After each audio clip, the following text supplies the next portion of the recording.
In this video, we're going to show you how to replace the rear ABS tone ring located in your rear knuckle.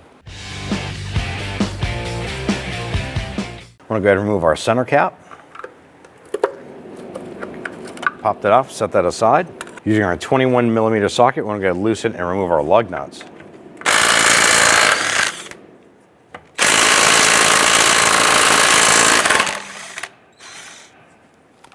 With our lug nuts removed, go ahead and grab the wheel, remove it, and set it aside. On the back side of a brake caliper, there are two 15mm bolts you want to loosen and remove. Just the lower one here, and then the one up on top.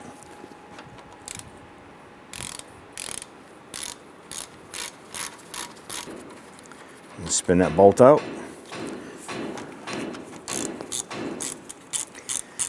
Now we did go ahead and spray down our hardware with some rust penetrant to make things a little bit easier. There's our second bolt. Go ahead and set that aside. At this point here, we're going to go ahead and use our pry tool. Go ahead and work our caliper off, gently wiggling that back and forth.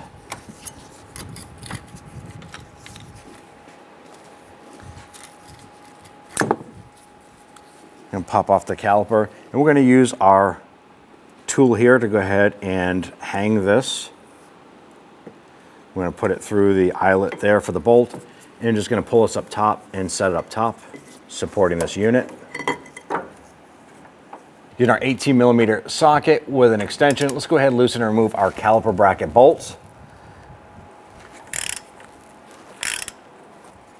Go ahead and spin out that lower bolt, set that aside. Let's go ahead and repeat for the upper bolt.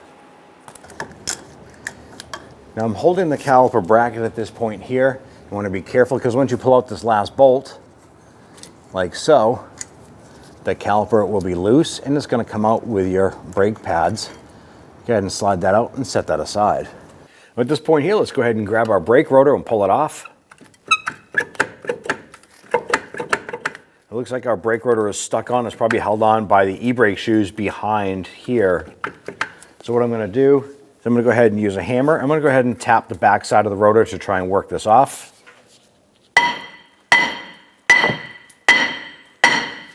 And work the front a little bit. Make sure you're wearing safety glasses performing this job.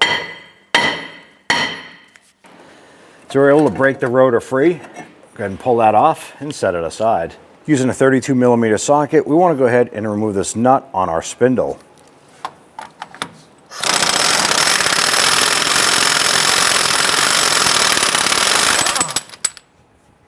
On the back side of our knuckle here, there's going to be 4 E12 inverted Torx bolts.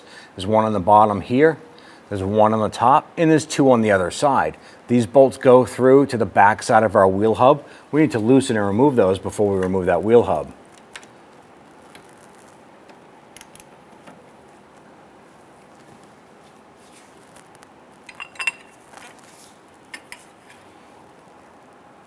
We did soak these in some rust penetrant here before we attempt to loosen and remove these. That one is just about all the way out. We can leave that one there for now. Let's go ahead and get to that top one and do the same for the top here.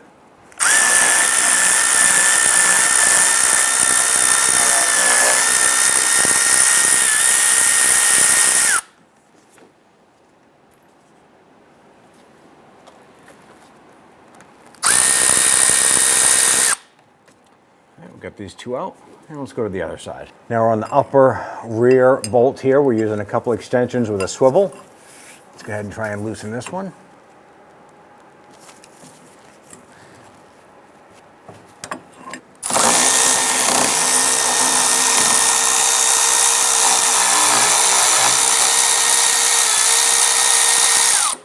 So on the bottom rear bolt here, we're using the swivel and our inverted Torx.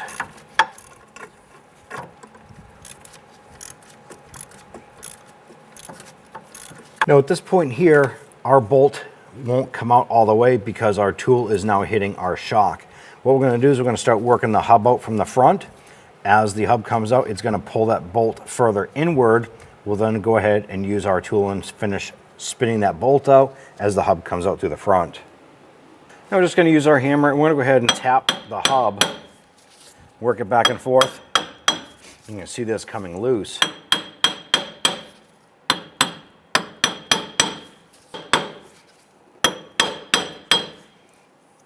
Now what I'm going to do is I'm going to tap the front side of our axle here to try and push that out through the hub.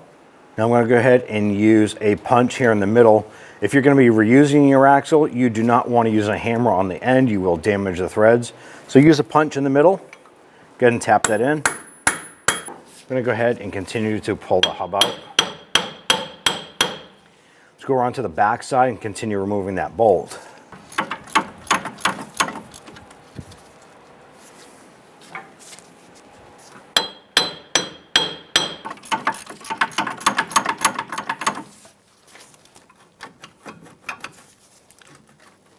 On the back side of the hub here, when you're going to remove it, the hub itself may interfere with a little bit of the e-brake equipment here. What I'm going to simply do is I'm going to use a small pry bar and just kind of move this stuff out of the way as I work that hub out.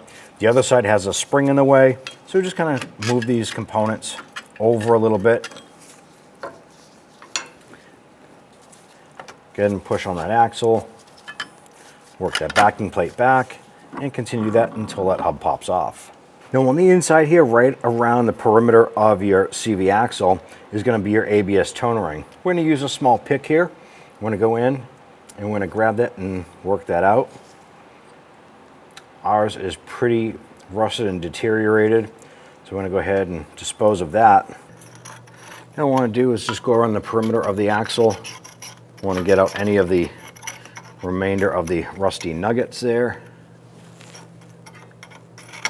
Now on the perimeter here of our axle is our tone ring. It's the metal housing on it. I want to go ahead and chip that off. So we're going to go ahead, I'm going to use a sharp chisel here. I'm going to tap around here.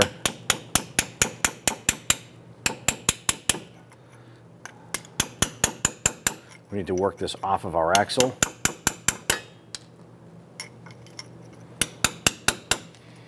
Go ahead and pop this little washer off here for now. And we're going to continue to work our way around loosening this.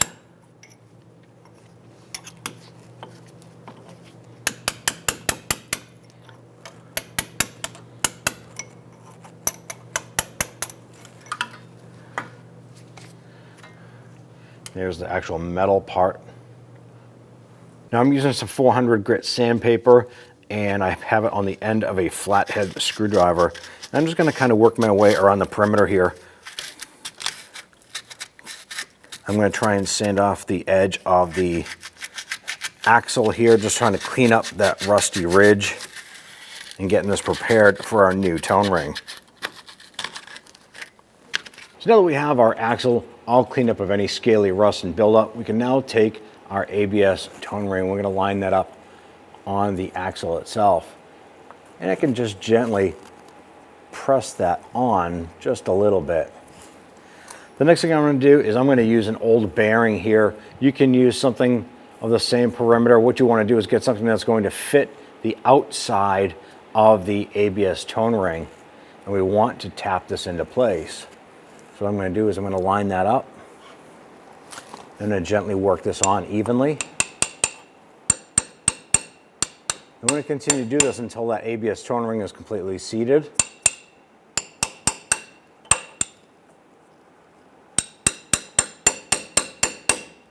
Now that we have our ABS tone ring installed and fully seated, let's go ahead and install our hub.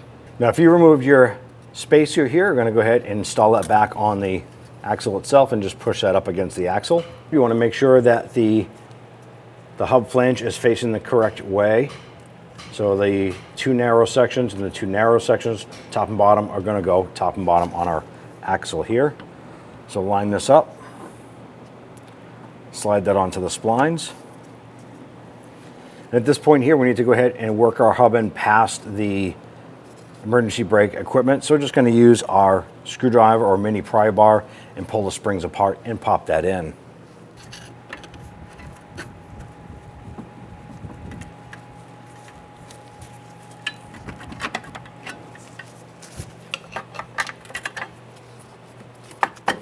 When you install the new hub, you want to pay attention to the width of the flange. The wider section installs at the bottom, the narrow section at the top.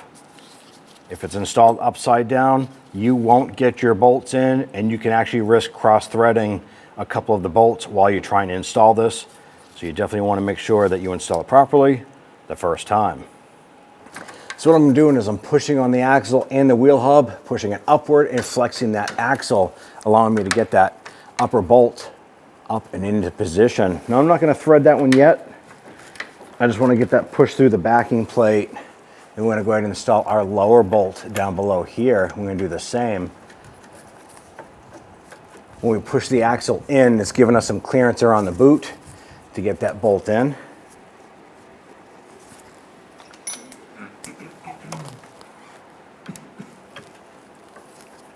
I'm going to put our extension and our socket on, push it through, and try and get that caught on our wheel hub on the other side. So now that we have that bolt caught, I'm just going to go ahead and zip it in a few threads. I'm going to pull it off. I'm going to go ahead and do the upper one now. Let's go ahead and get that one caught. And what we want to do is get all 4 of these bolts started before we tighten them all down.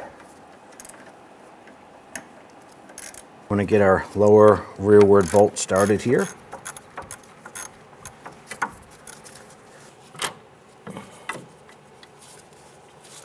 All right, so I pushed the axle in and allowed for that upper bolt to fall into place. And let's go ahead and get that started into the hub. I want to go ahead and torque down the 4 bolts to 50 foot-pounds.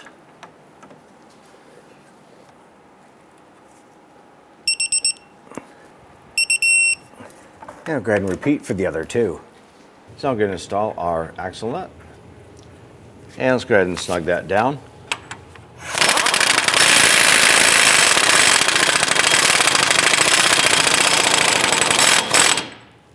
Now before installing your brake rotor, you want to go ahead and clean off the surface of your hub here. We have a little bit of scaly rust on here, so we're just going to use a wire brush. You want to go ahead and clean this up. The reason for this here is you want to make sure when you put on your new brake rotor that this is all nice and flush. If you put your brake rotor on and there is a chunk of rust here, it's not going to sit flush. It's going to ride crooked. You're going to apply your brakes and the rotor is going to be wobbling around, so you don't want that to happen. You must have a smooth surface. Let's go ahead and clean this up.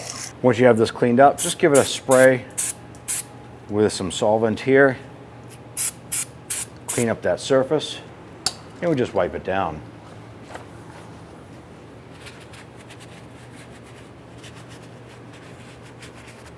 You want to make sure that your e-brakes or your e-brake shoes are in good condition. You have an upper shoe here and a lower shoe here. Ours are wearing okay. I'm just going to use a little bit of sandpaper here, and I'm just going to gently scuff these just to clean them. And I'm just using 400 grit sandpaper. Just wipe them down like that. Do the same for the lower. Now, if your shoes are worn, now's the time to go ahead and replace them. Now take your brake rotor, line that up, and you want to slide this right on. Take your caliper bracket, slide that over your caliper, and we're going to go ahead and get the upper bolt started first. Once we get this started a few threads, we're going to go ahead and install the lower bolts.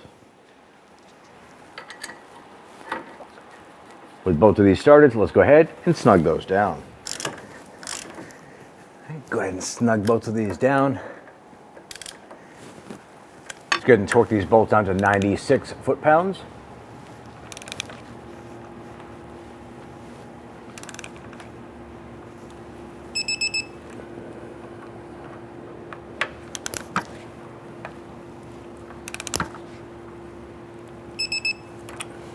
Let's go ahead and remove our support strap here, holding our caliper in place.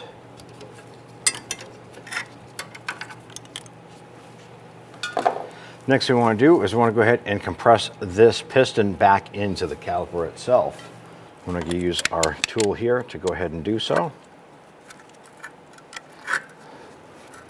I'm going to do this slow, and it's going to push this piston back in, pushing the fluid back up into the lines.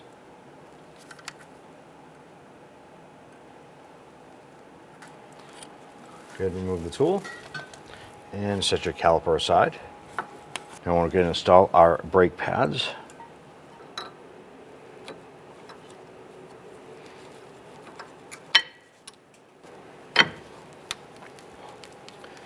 Okay, once we have this side in here, go ahead and repeat for the back side. Go ahead and bring your caliper down into place. Slide that over and get your caliper bolts started.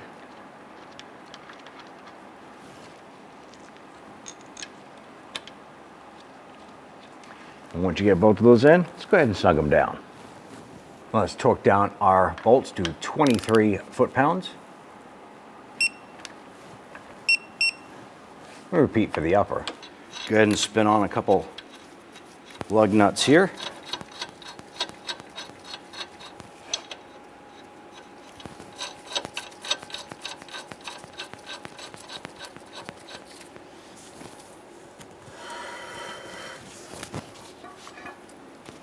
I'm going to go ahead and use our pry bar here to just go between these.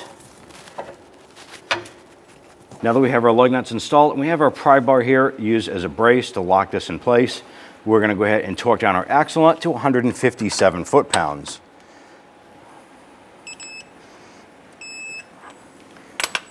Once that's torqued, go ahead and remove the lug nuts.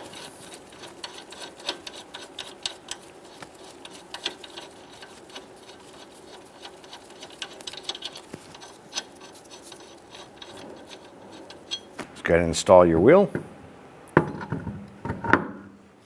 going to go ahead and get all of our lug nuts started by hand. Once we get these on, we'll snug them down.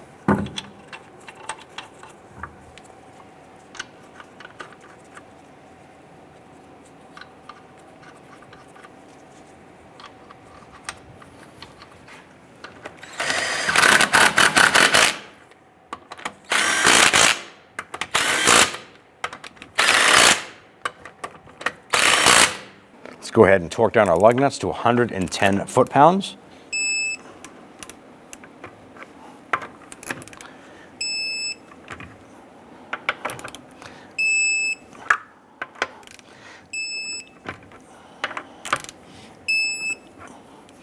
Once we have those torqued, I'll go ahead and install our center cap. And you're all set. When only the best will do, demand TRQ. The only company that lets you view before you do. TRQ is committed to offering the highest quality aftermarket auto parts that are engineered for peace of mind. Thanks for using and viewing with TRQ.